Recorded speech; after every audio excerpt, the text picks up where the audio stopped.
Orang mati lapar.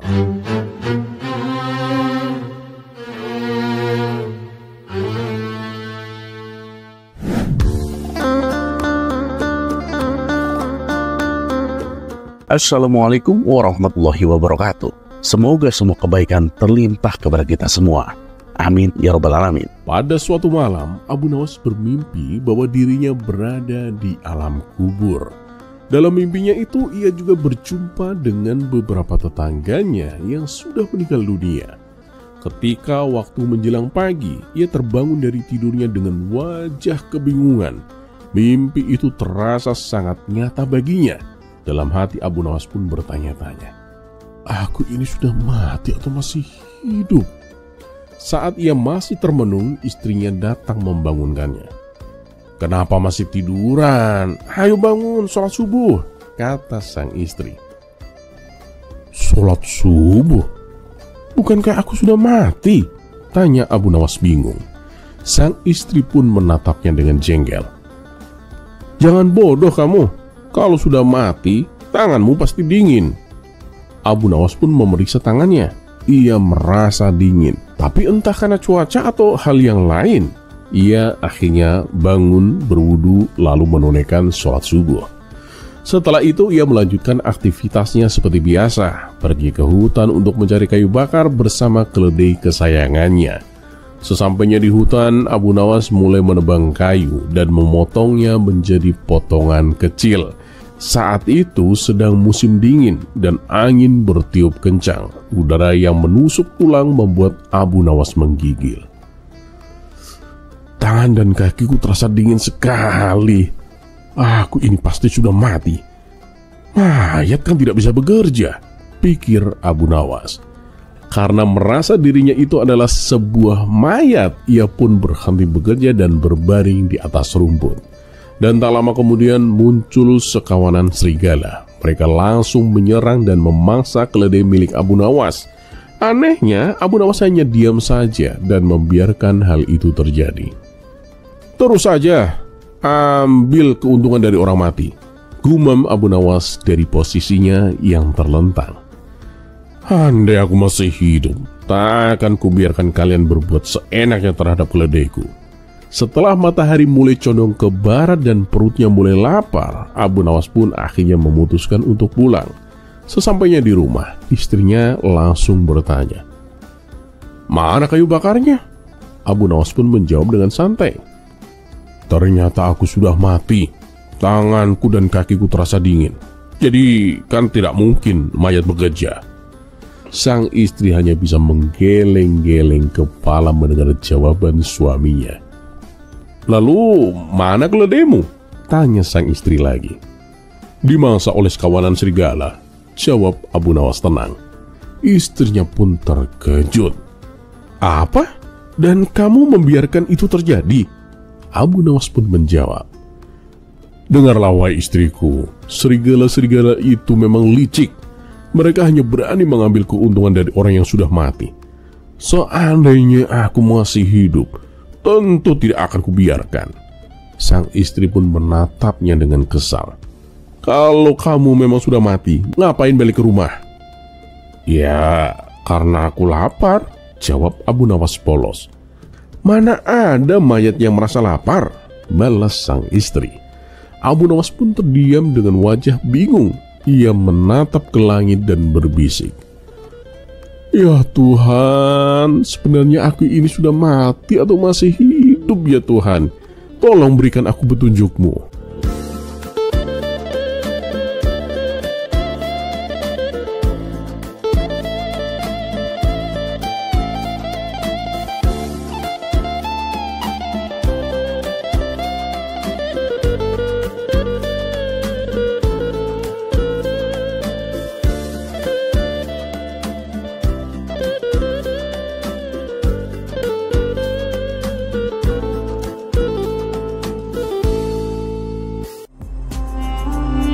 Kisah selanjutnya, diusir.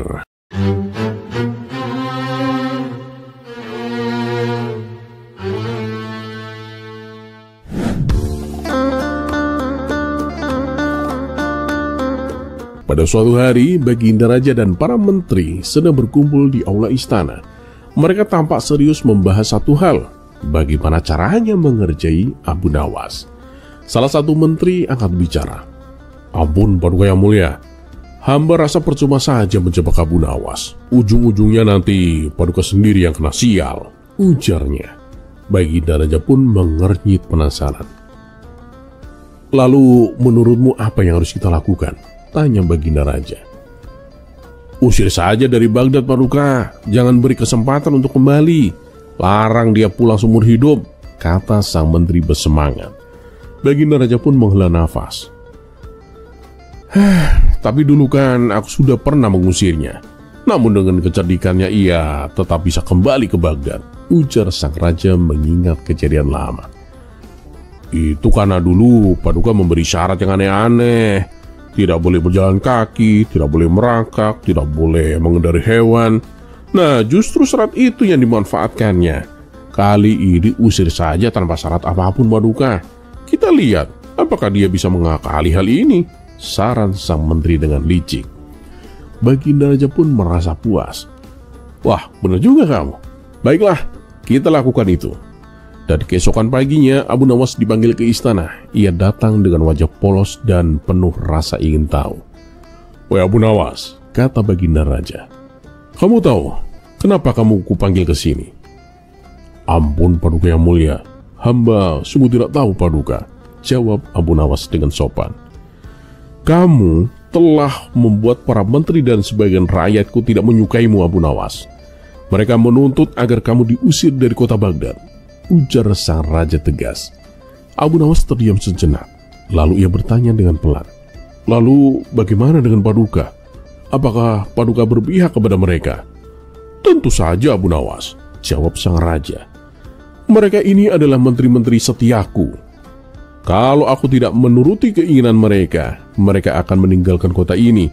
Aku tidak ingin kehilangan mereka."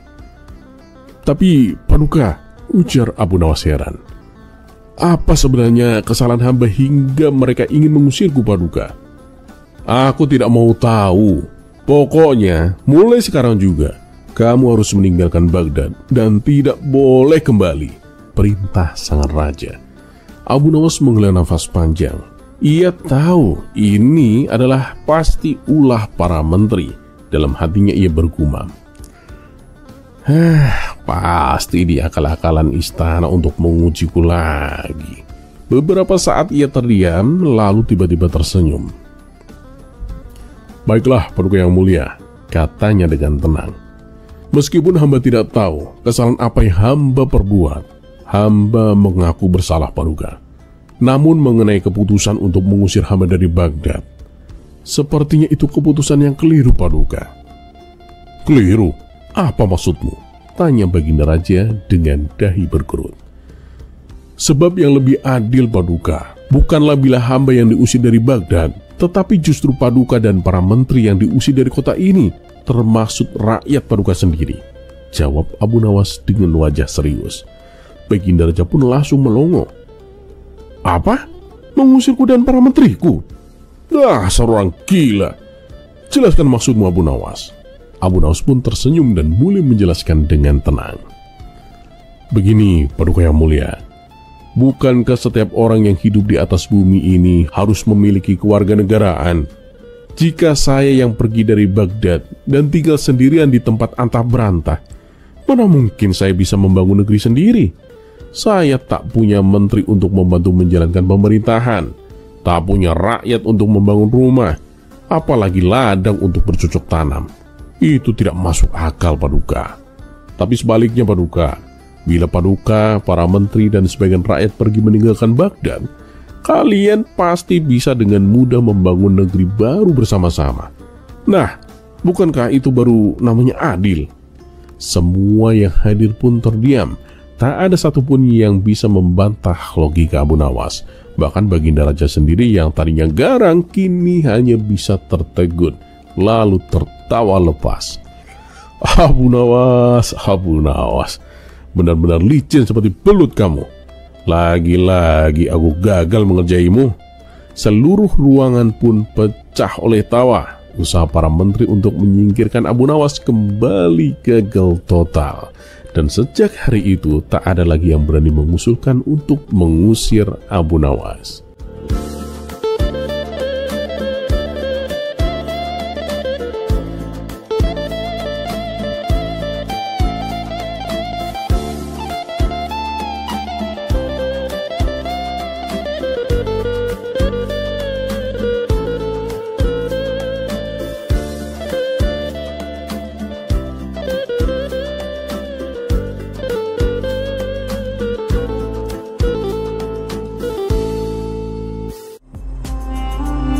Kisah selanjutnya.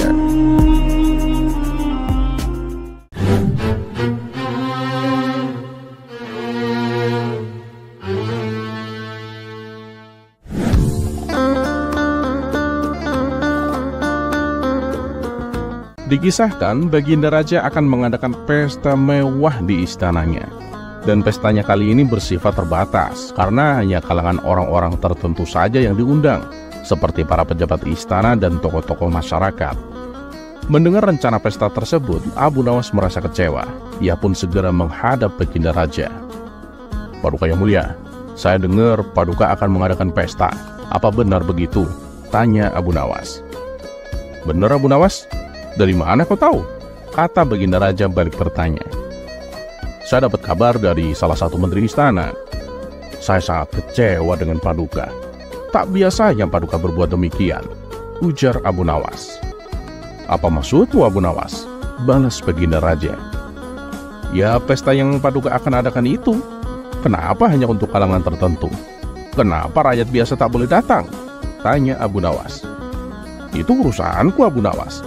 Kamu tak punya hak mengaturku," balas Baginda Raja. "Lalu bagaimana dengan saya Paduka? Apakah saya juga tak diundang?" tanya Abu Nawas. Sejenak Baginda Raja terdiam. Ia pun akhirnya berkata, "Baiklah Abu Nawas, karena kamu juga termasuk tokoh masyarakat, maka aku akan mengundangmu." Mendengar itu, Abu Nawas pun langsung tersenyum. Namun di balik senyumannya terbesit sebuah rencana konyol untuk merusak suasana pesta. Menurutnya, pesta yang hanya dihadiri pejabat istana adalah pesta yang melukai perasaan rakyat kecil. Sementara Baginda Raja yang menangkap gelagat Abu Nawas tak akan membiarkannya begitu saja. "Sebaiknya aku ceritakan yang sebenarnya supaya Abu Nawas mau mengerti," pikir Baginda Raja. "Begini Abu Nawas, di acara pesta nanti semua tamu yang hadir diwajibkan membawa kado hadiah. Itulah sebabnya pesta ini hanya diperuntukkan kepada pejabat istana dan tokoh-tokoh masyarakat. Aku tak akan mungkin membebani rakyatku untuk memberikan kado hadiah kepadaku. Nanti ada saatnya aku mengadakan pesta yang diperuntukkan untuk seluruh rakyatku. Bukankah setiap tahun aku juga mengadakan pesta untuk mereka?" jelas Baginda Raja. Setelah mendapat penjelasan tersebut, Abu Nawas pun baru memahaminya. Tapi ia masih berpura-pura merasa kecewa. Baginda Raja kembali berkata, "Abu Nawas, karena pesta kali ini terbatas, kamu juga harus membawa hadiah untukku." Abu Nawas pun terkejut mendengarnya. "Waduh, gara-gara cepat berprasangka buruk, aku jadi yang kena sial," batin Abu Nawas. "Ampun Paduka yang mulia, tapi saya ini kan orang miskin Paduka. Mana mungkin saya sanggup memberikan hadiah," ujar Abu Nawas. "Itu kan salahmu sendiri. Kamu sendiri yang meminta diundang ke acara pesta. Tapi nggak usah khawatir Abu Nawas. Aku tak akan memintamu memberi kado hadiah yang mahal," balas Baginda Raja. "Baiklah Paduka, hadiah apa yang Paduka inginkan?" tanya Abu Nawas. "Aku ingin kamu membawakan hadiah yang bisa membuatku senang, tetapi juga bisa membuatku emosi," jawab Baginda Raja. "Permintaan aneh macam apa lagi nih?" gumam Abu Nawas. Tapi mau tak mau, Abu Nawas harus menyanggupinya. Pada keesokan harinya, Abu Nawas melakukan rutinitas seperti biasanya, yaitu mencari kayu di hutan. Waktu itu kayu yang didapatkannya lumayan banyak, sehingga ia bekerja sampai sore. Bahkan ia pulang ke rumah ketika menjelang maghrib. Karena saking lelahnya, selepas sholat Isya, Abu Nawas membaringkan tubuhnya dan tertidur. Padahal saat itu ia sudah ada janji untuk menghadiri pesta yang diadakan oleh Baginda Raja. Sementara di tempat lain, Baginda Raja sedang menantikan kehadiran Abu Nawas. Namun hingga pesta berakhir, ia tak kunjung datang. Meskipun Baginda Raja sedikit kecewa, tapi di balik itu ada kebahagiaan yang didapatnya, yaitu ia akan menggunakan kesalahan Abu Nawas ini untuk bisa menghukum dirinya. Dan singkat cerita, keesokan harinya datanglah Abu Nawas menghadap. "Ya Abu Nawas, kenapa tadi malam kamu gak datang? Dan mana hadiah yang aku inginkan?" tanya Baginda Raja. Namanya saja Abu Nawas, kesalahan yang ia buat justru dijadikannya sebagai hadiah. "Bukankah tadi malam saya sudah memberikannya, Paduka?" kata Abu Nawas. "Mana? Tadi malam saja kamu gak datang," balas Baginda Raja. "Coba ingat baik-baik, Paduka. Hadiah apa yang Paduka inginkan? Paduka kan menginginkan hadiah yang bisa membuat senang, tapi bisa membuat Paduka emosi, betul kan? Nah, ketidakhadiran saya di pesta itulah hadiah untuk Paduka. Paduka pasti senang karena saya tidak jadi mengacaukan acara pesta, dan Paduka jadi punya alasan menghukum saya karena tidak datang ke acara pesta. Tapi begitu mendengar penjelasan saya ini, Paduka tak bisa membantahnya, bahkan malah membenarkan jawaban saya. Oleh karenanya, Paduka menjadi emosi karena tidak bisa menghukum saya," tutur Abu Nawas. Spontan, Baginda Raja pun tertawa terpingkal-pingkal. "Kamu memang cerdik, Abu Nawas. Ya sudah, nih, aku beri hadiah 10 dinar untukmu," kata Baginda Raja sambil menyerahkan uangnya. Abu Nawas pun merasa senang menerimanya. "Tapi tunggu Abu Nawas. Uang tersebut harus kau belanjakan untuk membeli sesuatu yang bisa membuatmu menjadi orang paling bahagia di dunia. Dan sesuatu itu harus kau tunjukkan kepadaku," perintah Baginda Raja. Tanpa menunggu lama, Abu Nawas pun segera pergi ke pasar untuk melaksanakan perintah rajanya. Setibanya di pasar, Abu Nawas membeli jubah yang sederhana. Lalu jubah tersebut ia berikan kepada tukang jahit. Ia meminta kepada si penjahit agar saku jubahnya dirubah 2 kali lebih besar. Setelah selesai, Abu Nawas pun langsung kembali ke istana dengan mengenakan jubah yang baru dibelinya itu. Melihat penampilan Abu Nawas dengan jubah yang aneh membuat Baginda Raja tertawa. "Ada-ada saja kau Abu Nawas. Apa bisa jubah seperti itu membuatmu menjadi orang paling bahagia di dunia?" tanya Baginda Raja. "Oh, tentu Paduka. Mulai sekarang, jubah ini akan selalu membuat saya merasa paling bahagia di dunia," balas Abu Nawas. Tawa Baginda Raja pun semakin kencang. "Apa aku tidak salah dengar? Dengan jubah berkantong besar seperti itu, yang ada kamu terlihat seperti orang idiot, Abu Nawas," kata Baginda Raja sambil terus tertawa. "Ya, mereka yang tidak tahu akan berpikiran seperti itu. Tapi bagi yang tahu, justru pasti akan merasa kagum," sahut Abu Nawas. "Oh ya? Bisa kau jelaskan?" pinta Baginda Raja mulai penasaran. "Dengan jubah berkantong besar ini, Paduka, nantinya saya bisa membawa hadiah lebih banyak apabila Paduka memberikan saya sebuah tantangan. Dan setiap kali saya mendapatkan hadiah yang banyak, saya merasa menjadi orang paling bahagia di dunia," terang Abu Nawas. Kali ini Baginda Raja pun memuji kecerdasan Abu Nawas. Dan karena hari itu Abu Nawas telah membuat Baginda Raja terhibur, ia pun kembali memberikannya hadiah dengan jumlah uang yang lebih besar. "Tuh kan, bener apa yang saya katakan. Belum juga aku bawa jubah ini ke rumah, tapi sudah kelihatan hasilnya," celetuk Abu Nawas. Sudah Abu Nawas, kamu pulang sajalah. Aku sudah tak kuat menahan rasa sakit perutku," balas Baginda Raja sambil tertawa.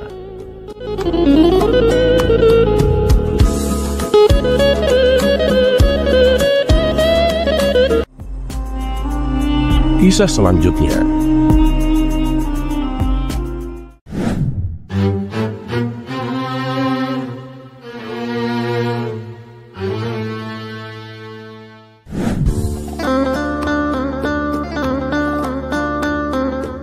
Di suatu sore yang tenang, Abu Nawas sedang duduk santai di depan rumahnya sambil menikmati secangkir teh hangat.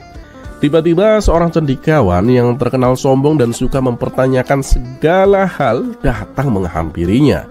Cendekiawan ini sering membuat orang bingung dengan pertanyaan-pertanyaan anehnya. "Abu Nawas," kata sang cendekiawan dengan nada tinggi, "katanya kamu orang cerdas. Jadi aku ingin menanyakan satu hal padamu, Abu Nawas." Abu Nawas yang sudah menduga bahwa percakapan ini akan mengarah ke sesuatu yang tidak biasa, tersenyum tenang dan menanggapinya dengan santai. "Oh, tentu kawan, apa pertanyaanmu?" "Untuk apa sebenarnya surga dan neraka itu ada?" tanya si cendekiawan dengan nada serius. "Jika Tuhan Maha Baik, mengapa Dia tidak mengampuni saja semua orang dan membiarkan mereka masuk surga? Apa gunanya neraka?" Abu Nawas pun berpikir sejenak, lalu menatap si cendekiawan dengan senyum penuh teka-teki. Dengan senyuman khas, ia menjawab, "Sebelum aku menjawab pertanyaanmu, izinkan aku bertanya sesuatu padamu." Si cendekiawan pun sedikit terkejut dan penasaran. "Memangnya apa yang ingin kau tanyakan, Abu Nawas?" Abu Nawas pun memulai dengan tenang. "Bayangkan kawan, engkau memiliki rumah yang sangat indah. Di dalam rumah itu ada taman yang cantik, makanan lezat, dan segala hal yang membuatmu bahagia. Nah, sekarang, apakah kamu akan membiarkan orang asing, pencuri, dan penjahat masuk ke rumahmu tanpa izin?" Cendekiawan itu pun terdiam sejenak, merasa bingung. Lalu ia pun menjawab, "Ya, tentu saja tidaklah. Aku tidak akan membiarkan mereka masuk ke rumahku." Abu Nawas pun tersenyum lebih lebar. "Nah, surga itu seperti rumah Tuhan yang sangat indah kawan. Apakah kau pikir Tuhan akan membiarkan siapa saja masuk, termasuk mereka yang tidak patuh dan berbuat jahat? Kalau begitu apa gunanya aturan kalau semua orang bisa masuk surga begitu saja kawan?" Sang cendekiawan pun mulai terdiam, tak bisa menjawab. Namun ia masih ingin menantang Abu Nawas. "Tapi kalau begitu, untuk apa Tuhan menciptakan neraka? Apa gunanya?" Abu Nawas pun berpura-pura terkejut. "Loh, kamu tidak tahu? Neraka itu diciptakan untuk orang-orang yang suka terlalu banyak bertanya hal-hal aneh seperti ini. Kalau tidak ada tempat seperti neraka, di mana lagi kita akan menaruh orang-orang seperti itu?" Mendengar jawaban Abu Nawas, wajah sang cendekiawan memerah antara bingung, marah, atau ingin tertawa. Sementara itu Abu Nawas pun tertawa keras, merasa puas dengan jawabannya yang kocak namun penuh makna. Setelah tertawa, Abu Nawas pun menambahkan, "Dan lagi pula kawan, jika tidak ada neraka, orang-orang akan terlalu santai dan berpikir mereka bisa melakukan apa saja tanpa konsekuensi. Surga dan neraka itu seperti dua sisi koin, satu memberikan harapan, yang lain memberikan peringatan." Akhirnya sang cendekiawan pun tak bisa menahan diri dan ikut tertawa. Ia pun mengakui, "Baiklah Abu Nawas, sepertinya kau benar kali ini."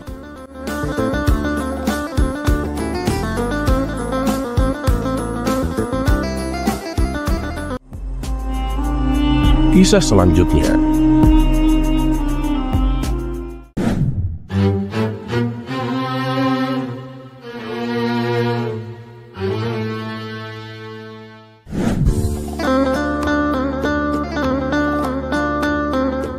Pada suatu hari, Abu Nawas diundang ke sebuah majelis yang berada di kota.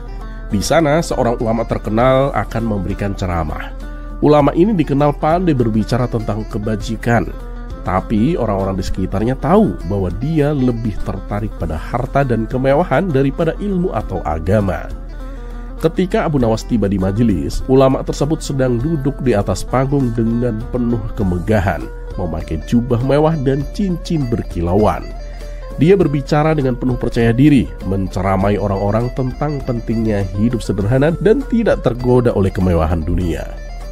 "Saudara-saudaraku," kata ulama itu, "dunia ini hanyalah sementara. Janganlah kalian tergoda oleh harta benda. Ingatlah, hidup zuhud adalah jalan menuju surga." Mendengar hal itu, Abu Nawas pun tersenyum kecil. Ia tahu betul bahwa kehidupan ulama tersebut jauh dari kata zuhud. Setelah ceramah selesai, Abu Nawas pun berdiri dan berkata dengan suara lantang, "Wahai ulama yang mulia, sungguh perkataanmu sangat menyentuh hati. Tapi izinkanlah aku bertanya satu hal. Adakah jalan pintas menuju surga yang tidak melibatkan kemiskinan?" Ulama itu pun terkejut dengan pertanyaan Abu Nawas. "Apa maksud dari pertanyaanmu itu?" Abu Nawas pun tersenyum ramah.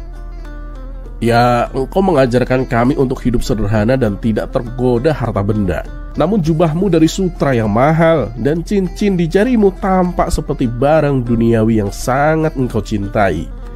Bagaimana kau bisa menasehati kami untuk meninggalkan dunia, sementara engkau tampak begitu menikmati kekayaannya?" Orang-orang yang hadir pun mulai berbisik, merasa bahwa Abu Nawas telah menyentuh titik yang sensitif. Ulama itu berusaha tetap tenang. "Ketahuilah, aku memakai ini semua bukan karena aku mencintai dunia. Ini hanya bentuk penghormatan pada ilmu yang aku sampaikan. Bukankah seorang ulama harus tampil terhormat di depan umat?" Abu Nawas pun tertawa kecil. "Oh begitu rupanya. Jadi engkau memakai sutra demi ilmu dan cincin emas itu demi menghormati wahyu. Luar biasa sekali alasanmu. Tapi bukankah ilmu lebih terhormat bila disampaikan oleh mereka yang benar-benar meninggalkan dunia, bukan yang menikmati keindahannya?" Ulama itu pun mulai gelisah, namun tetap mempertahankan posisinya. "Hei, kamu tidak mengerti. Harta ini hanyalah titipan Allah. Selama aku tidak mencintainya, tidak ada salahnya aku memakainya." Abu Nawas pun mengangguk seolah setuju. "Ah, benar itu. Harta memang hanya titipan. Kalau begitu, jika harta ini hanya titipan, tentu engkau tidak keberatan bila menyerahkan sebagian besar hartamu kepada fakir miskin yang lebih membutuhkan, kan? Toh itu hanya titipan dan bukan milikmu." Ulama itu pun terdiam sejenak, mencari-cari alasan. Tapi kali ini dia tidak bisa lagi mengelak. Semua orang yang hadir menunggu jawabannya. Dengan wajah sedikit memerah, dia menjawab dengan suara pelan, "Oh tentu, aku akan memikirkannya." Abu Nawas pun tersenyum lebar dan menundukkan kepala dengan sopan. "Memikirkan? Ah, itu juga bentuk cinta pada dunia, wahai ulama. Karena orang yang benar-benar tidak tergoda oleh dunia tidak perlu berpikir panjang untuk memberikan apa yang bukan miliknya." Ulama itu tak lagi berkata apa-apa. Orang-orang di majelis itu pun mulai menyadari bahwa ucapan ulama tersebut tak sesuai dengan perbuatannya. Dan di tengah-tengah keheningan itu, Abu Nawas hanya tersenyum sambil bergumam. Orang yang gila dunia akan selalu punya alasan untuk mencintainya, meski lidahnya bicara sebaliknya.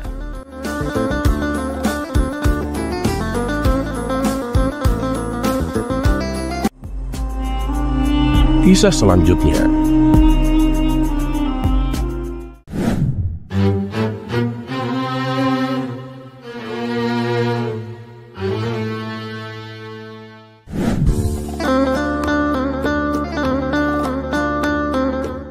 Baghdad, kota yang selalu terang benderang dengan penduduknya yang sukacita, mendadak langitnya menjadi gelap gulita.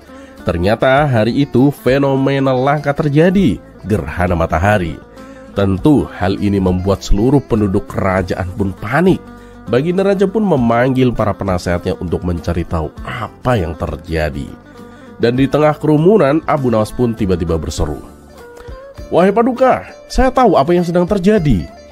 Baginda Raja yang penasaran langsung bertanya, "Apa yang kau tahu? Katakanlah Abu Nawas."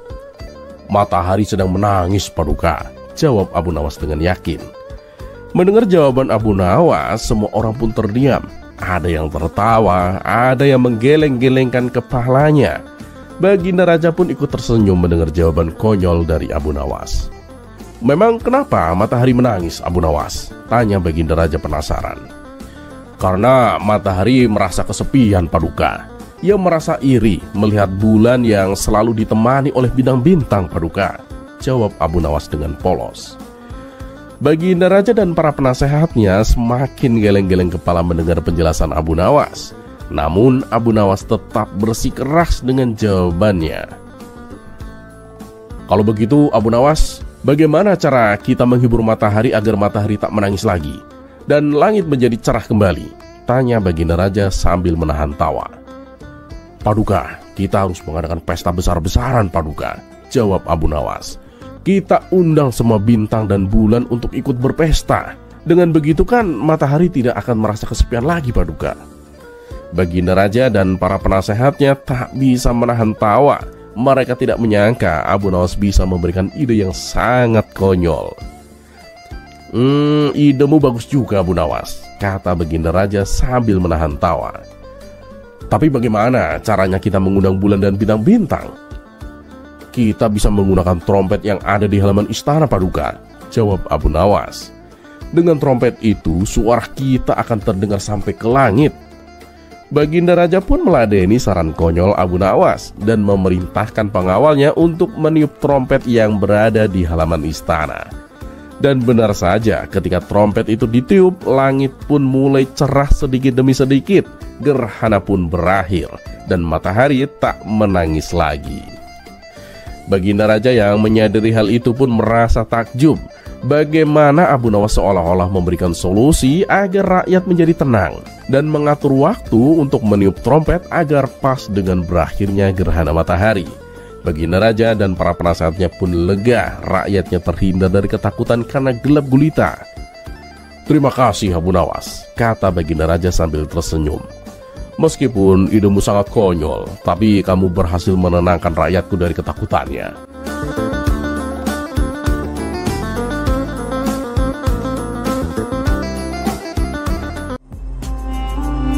Kisah selanjutnya.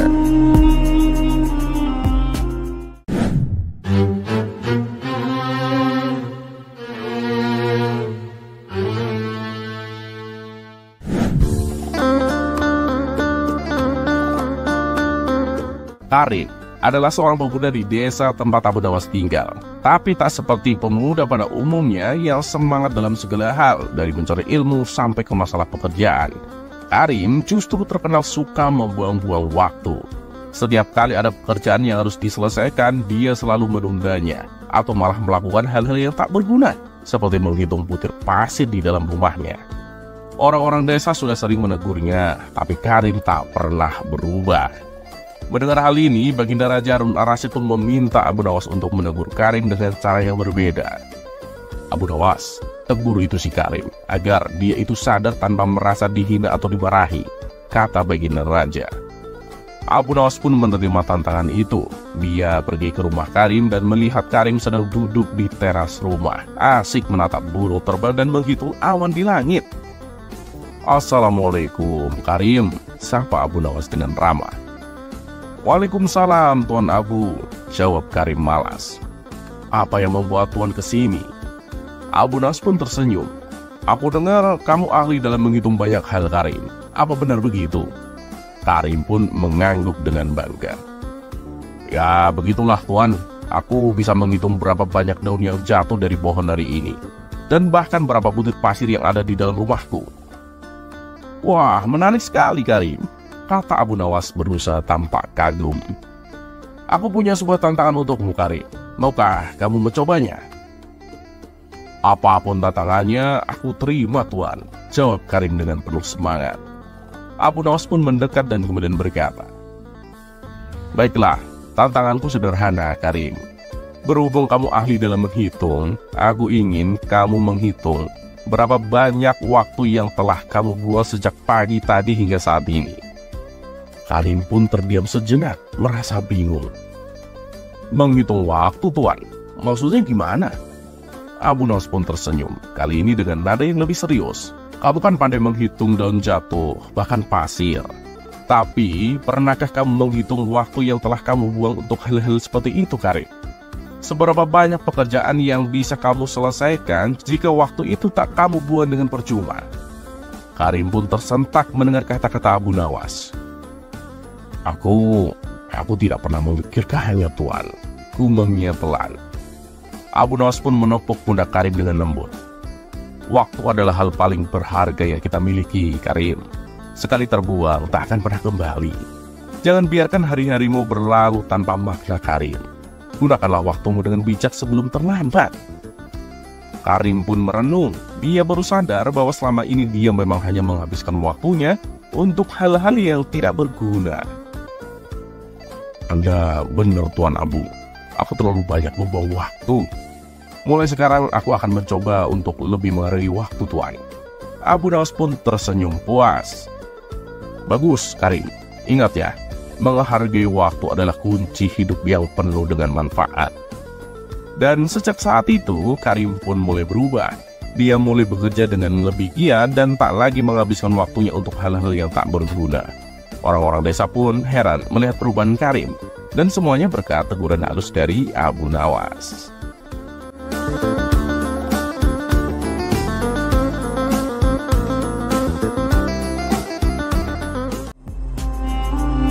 Kisah selanjutnya.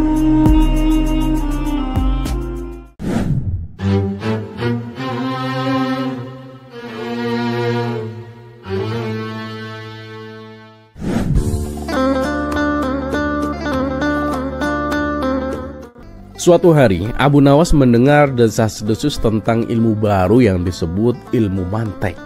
Ilmu yang mengajarkan logika dan cara berpikir yang benar. Konon, dengan ilmu ini, seseorang bisa mengetahui banyak hal hanya dari petunjuk kecil. Tentu saja, Abu Nawas yang terkenal dengan penasaran langsung tertarik untuk mempelajarinya. Setelah mencari tahu, ia menemukan seorang guru besar yang ahli dalam ilmu tersebut. Abu Nawas pun dengan penuh semangat mendatangi rumah sang guru. Setelah duduk di hadapan sang guru, mereka pun mulai berdiskusi. Abu Nawas, ilmu mantek adalah ilmu yang sangat penting. Dalam ilmu ini kamu bisa mengetahui sesuatu yang tidak kamu ketahui hanya dengan petunjuk yang kecil, kata sang guru sambil tersenyum penuh kebijaksanaan. Wah, hebat sekali Tuan Guru. Bolehkah aku mendapatkan contohnya Tuan Guru? Kata Abu Nawas dengan antusias. Tentu saja, jawab sang guru. Apakah kamu punya kambing di rumah? Abu Nawas pun sedikit bingung, tapi ia menjawab, ya, saya punya kambing Tuan Guru. Kalau begitu, kalau kamu punya kambing, pasti kamu punya tempat di halaman untuk mengikat kambingmu kan? Tanya sang guru lagi. Benar, saya punya, jawab Abu Nawas mulai tertarik dengan arah pembicaraan ini. Sang guru pun melanjutkan. Nah, jika kamu punya tempat untuk mengikat kambing, tentu kamu punya rumah. Ya, saya punya rumah Tuan Guru, jawab Abu Nawas semakin kagum dengan logika sang guru. Kalau kamu punya rumah, pasti kamu sudah menikah dan punya istri, lanjut sang guru dengan percaya diri. Ya, benar Tuan Guru, kata Abu Nawas mengiyakan. Dan kalau kamu punya istri, pasti kamu punya anak, kata sang guru dengan mantap. Abu Nawas pun tersenyum. Iya, saya punya anak.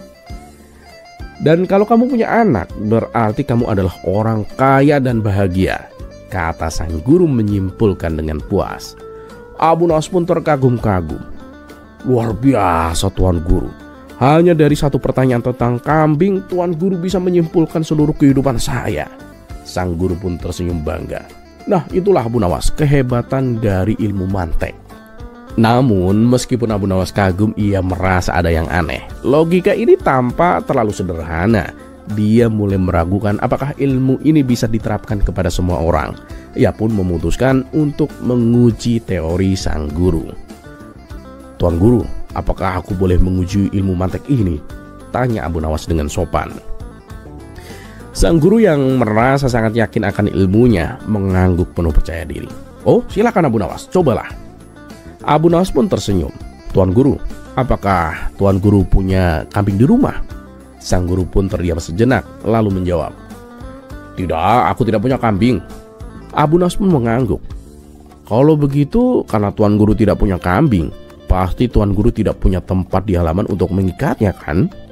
Sang guru pun mengerutkan dahi, tapi menjawab, ya benar. Abu Nawas pun melanjutkan, dan kalau Tuan Guru tidak punya tempat untuk mengikat kambing, berarti Tuan Guru tidak punya rumah. Sang guru pun tersentak. Apa?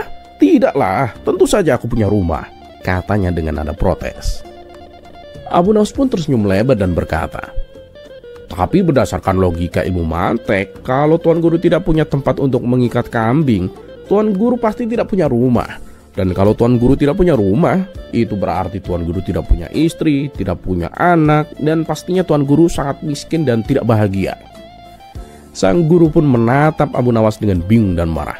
Tunggu, itu tidak masuk akal. Aku punya rumah, istri, dan punya anak. Dan aku juga tidak miskin. Dan aku bahagia, Abu Nawas. Abu Nawas pun tertawa terbahak-bahak. Loh Tuan Guru, bukankah tadi Tuan Guru bilang ilmu mantek selalu benar? Tapi kenapa logika yang sama tidak bekerja pada Tuan Guru sendiri? Sang guru pun terdiam sejenak, memikirkan kata-kata Abu Nawas. Ia pun menyadari bahwa ilmu ini tidak sempurna dan logika yang sederhana bisa berbahaya jika diterapkan secara kaku. Sang guru pun akhirnya tertawa kecil dan mengakui kekalahannya. Baiklah Abu Nawas, kamu benar. Ilmu mantek memang tidak selalu bekerja untuk semua orang, terutama jika logikanya terlalu dipaksakan, ucap sang guru dengan senyum malu. Abu Nawas pun dengan tersenyum di wajahnya menambahkan, Tuan Guru, terkadang kambing hanyalah kambing. Tidak semua hal bisa disimpulkan dari kambing, Tuan Guru. Sang guru pun tertawa dan keduanya akhirnya menikmati kebijaksanaan baru yang mereka temukan, bahwa tidak semua hal di dunia ini bisa dijelaskan hanya dengan logika.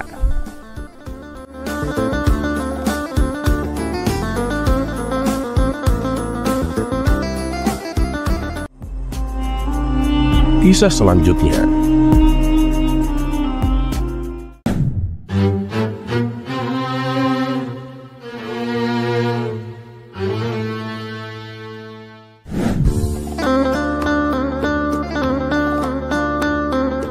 Kisah Abu Nawas kali ini berawal dari seorang pria yang sangat terkenal sebagai seorang penjudi ulung.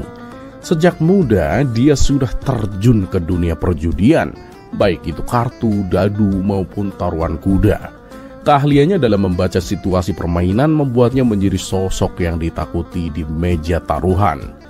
Namun di balik semua itu, keberuntungannya tidak selalu berpihak padanya. Meskipun sesekali menang, lebih sering lagi dia mengalami kekalahan besar yang merugikan. Lama-kelamaan kekayaannya pun terkikis habis. Pria itu yang dulu dipandang sebagai orang yang hidup dengan mewah dan berlimpah harta, kini terjebak dalam hutang yang menumpuk. Rumahnya mulai kosong dari barang-barang berharga yang terjual demi menutupi hutang-hutangnya.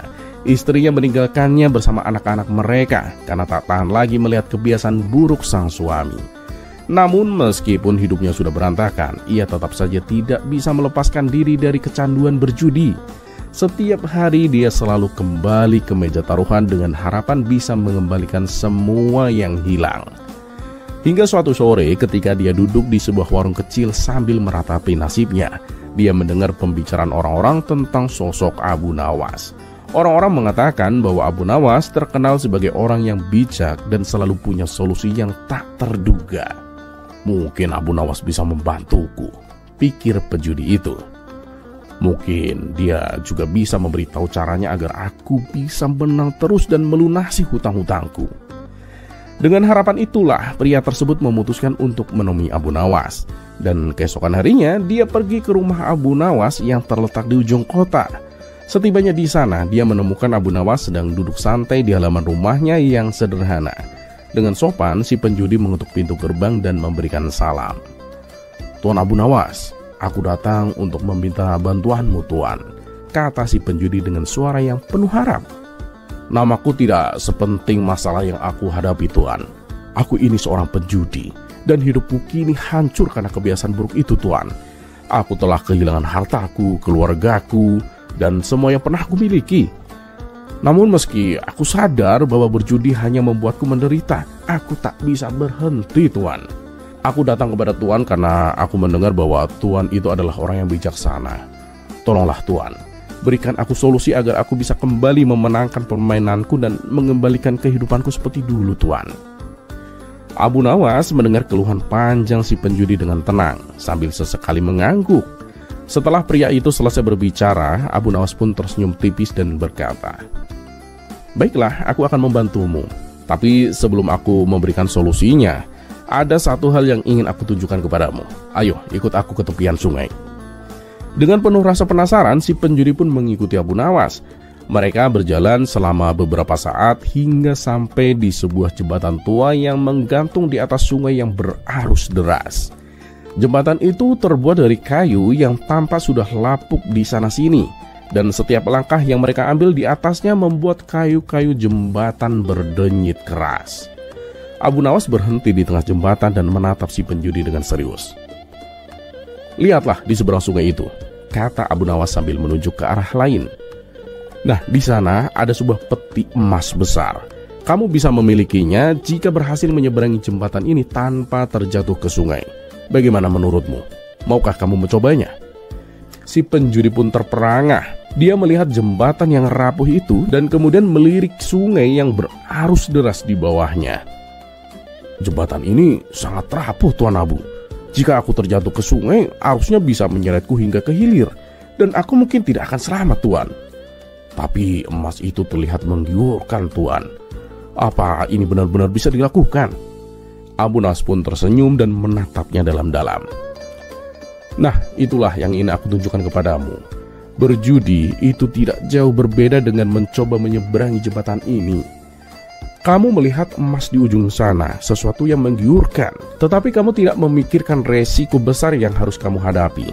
Sama seperti setiap kali kamu duduk di meja taruhan.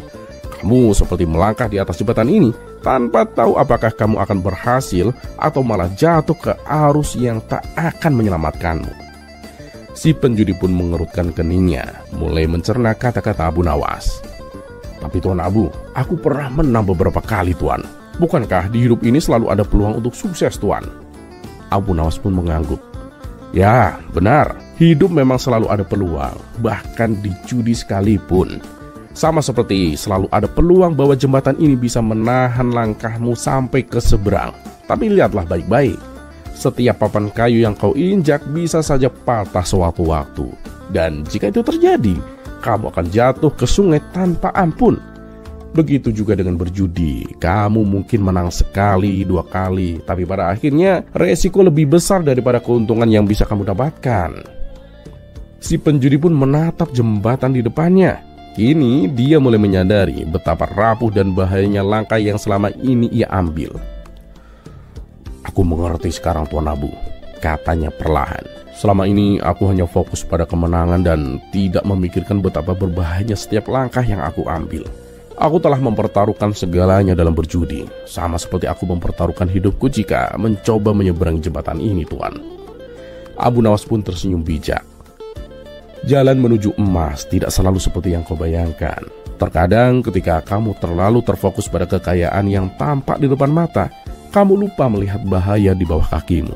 Berjudi tidak memberikan jaminan. Bahkan jika kamu menang, itu hanya sementara, sedangkan kerugianmu pasti bisa lebih besar.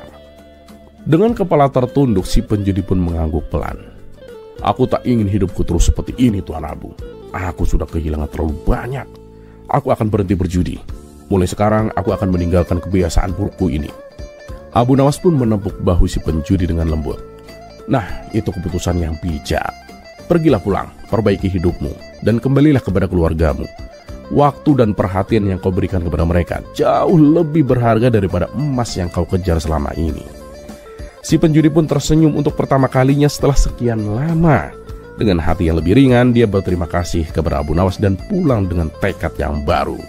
Dia tahu bahwa jalan yang dia tempuh sekarang mungkin akan sulit, tapi setidaknya dia telah melepaskan dirinya dari jeratan perjudian yang telah menghancurkan hidupnya.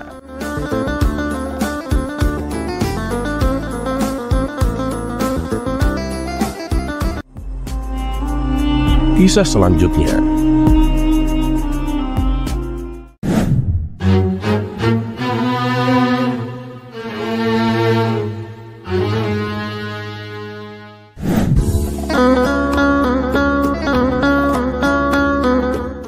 Bukan menjadi rahasia lagi bahwa selain mencari kayu bakar, Abu Nawas juga mempunyai keahlian dalam berdagang. Bahkan tak nanggung-nanggung, berdagangnya bisa nyampe ke negeri seberang. Dengan kecerdikannya itulah ia selalu mendapatkan keuntungan yang banyak. Keberhasilan Abu Nawas ini membuat Abu Jahil merasa sangat iri. Tapi ya begitulah Abu Jahil, ia tidak hanya ingin tahu rahasia Abu Nawas, bahkan ia berniat menjatuhkan Abu Nawas dan mengambil alih semua keuntungannya. Dalam hati Abu Jahil berkata, aku harus menggagalkan perjalanannya dan mengambil barang dagangannya. Dengan penuh rencana liciknya, Abu Jahil pun mendatangi rumah Abu Nawas dan berpura-pura bersikap ramah. Mau kemana kamu, Abu Nawas? Tanya Abu Jahil dengan nada penuh tipu muslihat. Mau pergi ke negeri seberang untuk berdagang, jawab Abu Nawas. Melihat peluang ini, Abu Jahil pun langsung berkata, bolehkah aku ikut denganmu, Abu Nawas? Abu Nawas yang sudah mengenal kelicikan Abu Jahil langsung merasa curiga, tetapi ia tetap tersenyum. Oh, tentu boleh Abu Jahil, tapi ongkos perjalanan kamu tanggung sendiri ya. Ah, tenang saja Abu Nawas, jawab Abu Jahil dengan penuh keyakinan, Meskipun niat aslinya adalah mencuri keuntungan Abu Nawas dan menghancurkan usahanya. Mereka pun akhirnya menaiki kapal untuk menuju ke negeri seberang. Di tengah perjalanan, Abu Nawas memperhatikan gelagat Abu Jahil yang mencurigakan. Ia seringkali terlihat mengintip ke ruangan penyimpanan barang, dan kadang-kadang terlihat berbicara dengan beberapa awak kapal dengan bisikan rahasia. Abu Nawas pun menyusun rencananya. Kalau Abu Jahil berencana berbuat curang, aku pun harus lebih cerdik darinya, pikir Abu Nawas. Dan ketika malam tiba, Abu Nawas pun sengaja meletakkan karung yang tampak seperti berisi barang dagangan mahal di tempat yang mudah terlihat. Ia membuat Abu Jahil percaya bahwa itu adalah barang paling berharga miliknya. Dan benar saja, saat semua penumpang terlelap, Abu Jahil menyelinap ke ruangan penyimpanan dan mengambil karung tersebut. Dengan hati-hati ia berencana melemparkannya ke sekoci kecil yang sudah ia siapkan untuk kabur. Namun ketika ia membuka karung itu, Abu Jahil terkejut. Isinya bukan emas atau barang berharga, melainkan tumpukan batu dan pasir. Di saat yang sama, Abu Nawas sudah berdiri di belakangnya dengan senyum yang penuh arti. "Sedang apa kau, Abu Jahil?" tanya Abu Nawas dengan tenang. Abu Jahil pun panik dan berusaha berbohong. Aku hanya memeriksa barangmu untuk memastikan tidak ada yang rusak, Abu Nawas." Abu Nawas pun menggelengkan kepalanya. Jangan bohong, Abu Jahil. Aku sudah memperhatikanmu dari tadi. Ingatlah, Abu Jahil, tidak semua yang berkilau itu emas, dan tidak semua yang kau curi akan membawa keuntungan, Abu Jahil." Tepat saat itu, badai besar pun datang dan menghantam kapal. Ombak menghempas begitu keras hingga sekoci yang disiapkan Abu Jahil pun terbalik, membuatnya terlempar ke laut bersama batu-batu dari karung yang ia coba curi. Ia terombang-ambing di tengah ombak, berteriak minta tolong. Abu Nawas yang tetap tenang melemparkan tali untuk menolong Abu Jahil. "Pegang talinya, Abu Jahil!" seru Abu Nawas. Setelah berhasil menarik Abu Jahil kembali ke atas kapal, Abu Nawas berkata dengan bijak, "Jika kamu berniat mencuri rezeki orang lain, maka ombak kehidupan akan menghantammu lebih keras dari yang kau kira, Abu Jahil. Rezeki itu datang dari Tuhan dan tidak bisa kau ambil dengan licik." Abu Jahil pun hanya terdiam, basah kuyup dan ketakutan. Para penumpang yang menyaksikan kejadian itu pun tidak berkata apa-apa. Namun mereka semua bisa melihat kebijaksanaan Abu Nawas dalam menghadapi situasi ini. Salah seorang dari mereka mendekati Abu Nawas dan bertanya dengan hormat, "Abu Nawas, bagaimana kau bisa tahu dia akan mencoba mencuri?" Abu Nawas pun tersenyum tenang. "Ketahuilah, ketika seseorang dipenuhi iri hati, tindakannya akan mudah ditebak. Yang perlu kita lakukan adalah tetap tenang dan membuatnya tersandung oleh rencana jahatnya sendiri." Para penumpang pun mengangguk penuh rasa kagum terhadap kecerdikan dan ketenangan Abu Nawas. Sejak saat itu, Abu Jahil tidak berani lagi mencoba mengelabui Abu Nawas. Perjalanan hari itu menjadi pengingat bagi mereka semua tentang pentingnya kejujuran dan ketenangan dalam menghadapi cobaan.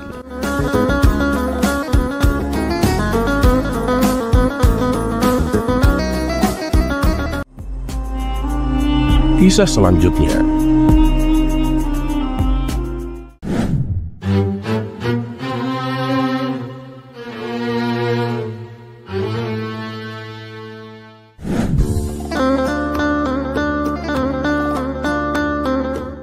Baginda Raja Harun Ar-Rasyid kembali merasa penasaran dengan sebuah pernyataan yang sering ia dengar dari para ulama dan dari kitab suci.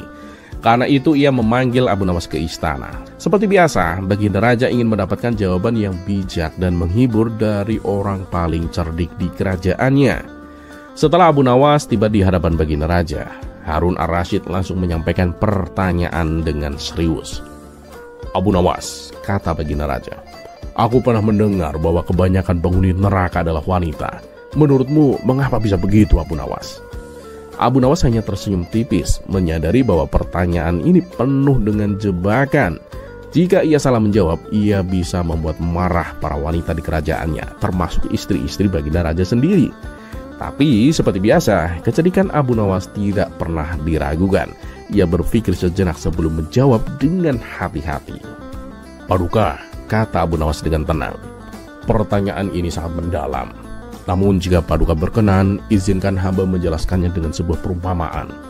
Raja Harun ar-Rasyid yang terkenal gemar mendengarkan perumpamaan cerdas dari Abu Nawas mengangguk setuju.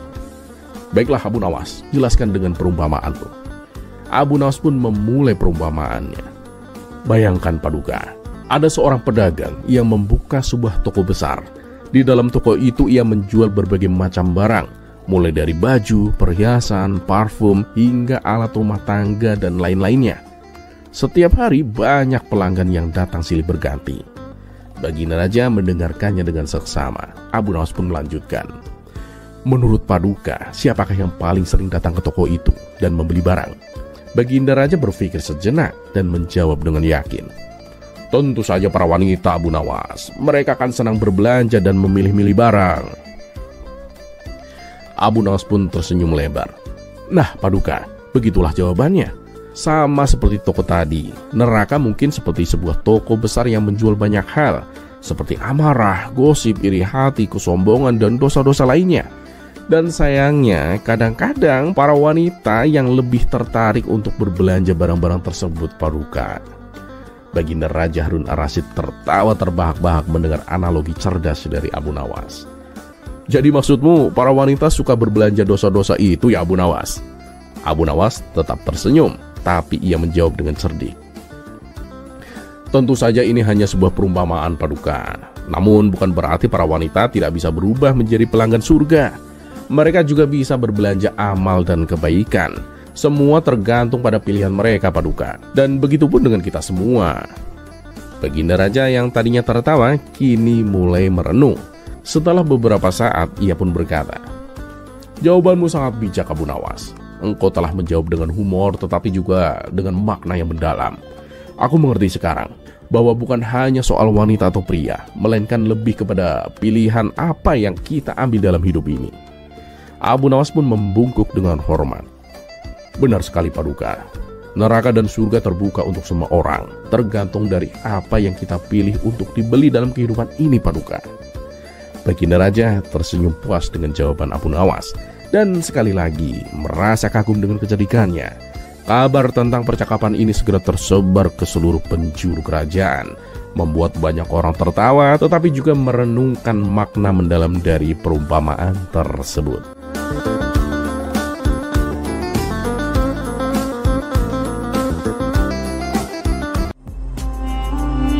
Kisah selanjutnya.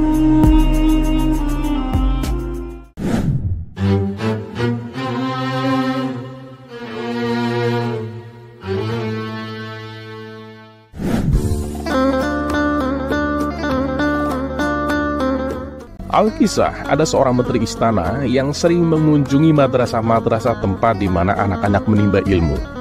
Namun, ia membuat Abu Nawas tidak suka. Setiap kali sang menteri berkunjung, ia selalu mengajari anak-anak tentang politik. Menurut Abu Nawas, belum saatnya anak-anak mengetahui hal itu. Yang terpenting adalah memperdalam ilmu agama. Hingga pada suatu hari, madrasah tempat Abu Nawas mengajar didatangi oleh menteri istana tersebut. Awalnya Abu Nawas sempat menolak, tapi sang menteri beralasan bahwa ini adalah agenda program kerajaan.